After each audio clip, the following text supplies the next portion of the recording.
Russian Prime Minister Mikhail Mishustin has gone to hospital after he was diagnosed with coronavirus. His positive test came on the same day that Russia recorded a record 7,099 cases, taking the total number of infections above 100,000. Mr. Mishustin was given the role of Prime Minister in January and has been actively involved in Russia's handling of the epidemic. Russian TV showed him telling President Vladimir Putin of his diagnosis. "I have just learned that the test on the coronavirus I took was positive," the Prime Minister said during the video call. Mr. Mishustin suggested that First Deputy Prime Minister Andrei Belousov should take his place and Mr. Putin agreed. Mr. Mishustin will now go into self-isolation. "What's happening to you can happen to anyone, and I've always been saying this," Mr. Putin told him. "You are a very active person.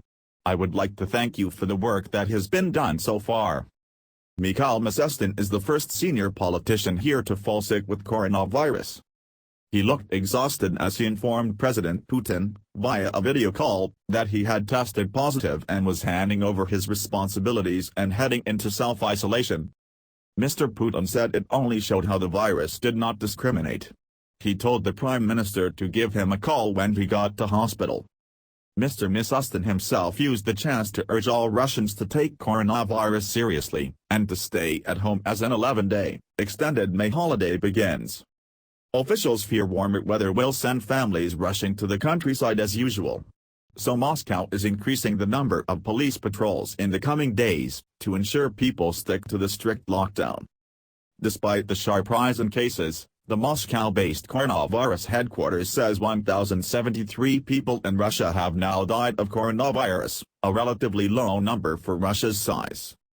Presidential spokesman Dmitry Peskov says Russia's reaction to the pandemic has enabled it to avoid an Italian scenario. But President Putin warned this week that Russia did not have enough protective equipment for health workers, and medics have complained in several regions of having insufficient protective suits. Moscow's mayor, Sergei Sobyanin, has meanwhile said he believes many of those living in the Russian capital do not realize how serious the situation is. He said he had seen more people violating the restrictions, estimating his city was only a quarter of the way through the crisis. "If we see things are getting better, then of course we will reduce the restrictions. But until that happens, you need to be courageous and patient. It's very important for you and your health," he said.